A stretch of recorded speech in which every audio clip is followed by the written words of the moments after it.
Hi friends, అందరూ ఎలా ఉన్నారు? బాగున్నారా? ఇవాల్టి వీడియో వచ్చేసి ఏంటంటే, మనమైతే ఇవాళ రొయ్యలు పట్టడానికైతే వచ్చాము. వాటిని ఎలా పట్టాలి, ఎలా ప్యాక్ చేసుకోవాలి అన్నదే ఈ వీడియో ఫుల్గా చూస్తే మీకే అర్థమవుతుంది ఎలా ప్యాక్ చేస్తున్నాం అన్నది. మీరు చూస్తున్నదంతా కూడా చెరువు అయితే కాదు, రొయ్యల గుంటలు అనమాట. మేమైతే మొత్తం 5 మంది అయితే వచ్చాము. ఒకరు వచ్చి గేటర్ అనమాట. మేము నలుగురు పనిచేసే వాళ్ళని.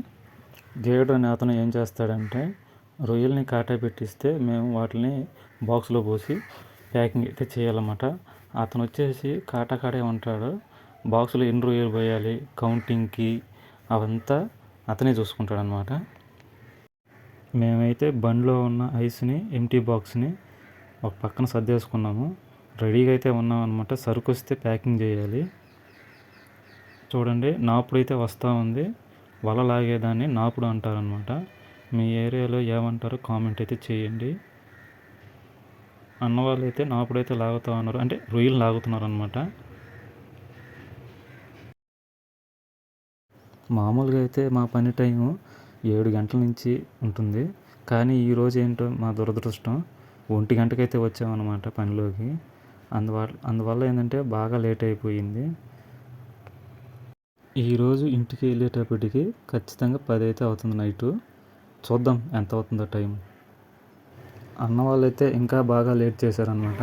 మేము వచ్చింది 1 గంటకి పనిలోకి అయితే అన్నవాళ్ళు ఇంకా బాగా లేట్ చేసేసారు. చూడండి ఫ్రెండ్స్, ఇప్పుడైతే అన్నవాళ్ళు సరుకునైతే దగ్గరికి అయితే చేరుస్తూ ఉన్నారు. అదంతా కూడా ఒక దగ్గరికి అయితే చేర్చాలన్నమాట.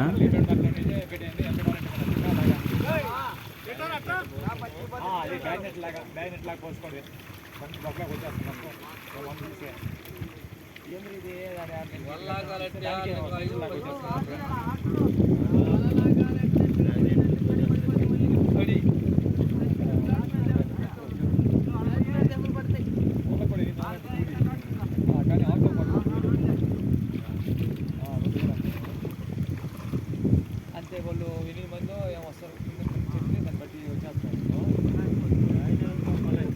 2 వాళ్ళు 3 వాళ్ళు వేస్తారంట. తర్వాత చూస్తే ఒక 50 గంటలు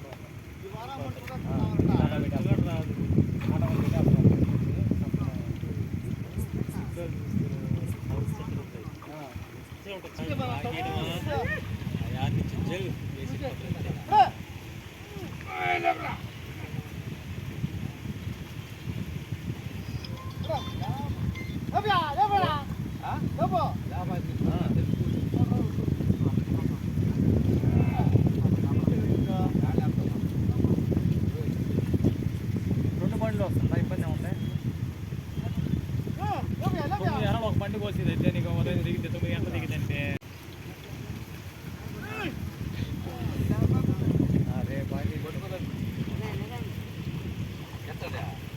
లేపండి, మీరు లేపండి.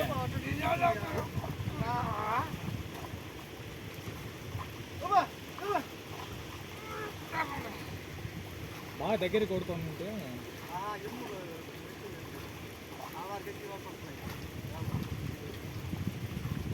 పిల్ల పోయి మిమ్మల్ని ఆట కొడతానే అడిగాను.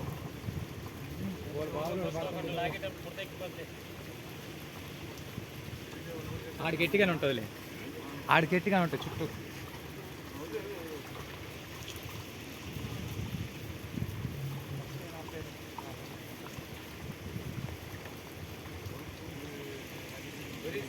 చూడండి, అన్న వాళ్ళు అయితే చిక్కంలోకి రొయ్యలు అయితే నింపుకున్నారు.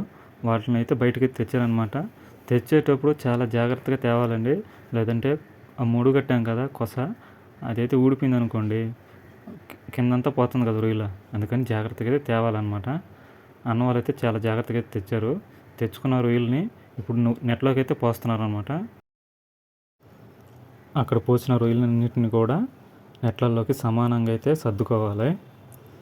సమానంగా సర్దుకున్న రొయ్యల్ని కాటా పెట్టి పంపిస్తాడనమాట. ఇప్పుడు ప్యాకింగ్ ఎలా చేయాలో చూద్దాం. బాక్స్ అడుగున ఐస్ అయితే వేసుకోవాలి ఫస్ట్. తర్వాత నెట్లో ఉన్న సగం రొయ్యలు అయితే పోసుకోవాలి. పోసిన తర్వాత మళ్ళీ సెంటర్లో ఐస్ అయితే వేసుకోవాలన్నమాట. మిగిలిన రొయ్యల్ని అదే బాక్స్లో పోసి బండి లోపలికి అయితే పంపించాలి. కింద ఇద్దరు, లోపల ఇద్దరు అనమాట. లోపల మేము ఇద్దరం అయితే ఉన్నాము. మా ఫ్రెండ్ అయితే వాళ్ళు పంపించిన బాక్స్కి అయితే టాప్ అయితే వేస్తున్నాడు అనమాట, రొయ్యలు బయటికి రాకుండా అంటే ఎగరకుండా. అలాగే కూలింగ్ కూడా మంచిగా పట్టడానికి టాప్ అయితే వేయాలి తప్పనిసరి. ఐస్ అనేది వాడకుండా ఉంటే మాత్రం రొయ్య అనేది చెడిపోతుంది. చెడిపోవడం అంటే రెడ్గా అయిపోతుంది అనమాట. అలా జరగకుండా ఉండాలంటే ఖచ్చితంగా ఐస్ అనేది వాడాలి. అందుకని ఐస్ అయితే ఖచ్చితంగా వాడతాం అనమాట. చూడండి అక్కడ కాట అయితే పెడతా ఉన్నారు, వాటిని తీసుకొస్తే మేమైతే ప్యాక్ చేయాలన్నమాట. మళ్ళీ కింద మా వాడైతే రొయ్యలని అయితే వేరుతా ఉన్నాడు, కింద పడినటివి ఒక్క పీసు కూడా కింద పడకూడదు అనమాట. ఎందుకంటే కింద పడిన పీసుని తొక్కితే అది బజ్జి అయిపోతుంది కదా, అందుకని కంపెనీ అయితే తీసుకోదనమాట. అప్పటికప్పటికే వాటిని వేరేసుకోవాలి. చూడండి కింద మా వాళ్ళు అయితే ఒక బాక్స్ని అయితే ప్యాక్ చేసేసారు, దాన్ని అయితే పైకి బండి లోపలికైతే వేశారు. లోపలైతే మా వాడు ఐస్ అయితే వేస్తూ ఉన్నాడు అనమాట. టాప్ అయితే అన్ని బాక్సులకి అయితే టాప్ అయితే వేయాలన్నమాట. చూడండి టాప్ ఎలాగే వేస్తున్నాడో చూడండి ఒకసారి. చూశారు కదా, ఐస్ అనేది బాగా వాడాలి. ఎంత అయితే వాడతామో అంత బాగుంటుందన్నమాట రొయ్య అనేది.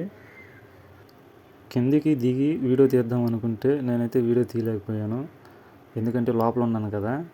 అందుకని గేటర్ని అయితే అడిగాను అనమాట, వీడియో తీయండి గేటర్ అన్నా అని చెప్పని. అతనైతే వీడియో తీస్తూ ఉన్నాడు చూడండి.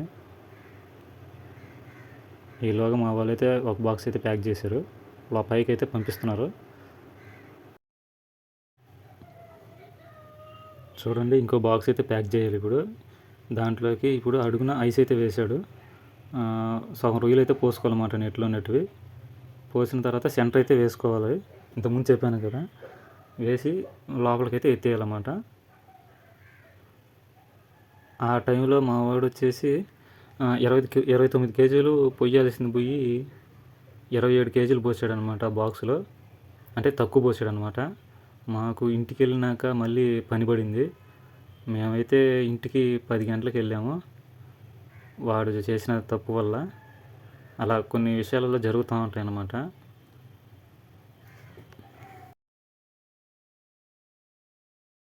ప్యాకింగ్ అంతా అయిపోయింది. ఇప్పుడు వచ్చి మా గేటర్ వచ్చి కౌంటింగ్ అయితే లెక్క పెడతా ఉన్నాడు చూడండి. కౌంటింగ్ కూడా చాలా జాగ్రత్తగా లెక్క పెట్టాలండి. ఈ వీడియో మీకు నచ్చినట్లయితే ప్లీజ్ లైక్ అండ్ సబ్స్క్రైబ్ చేయండి. Thank you.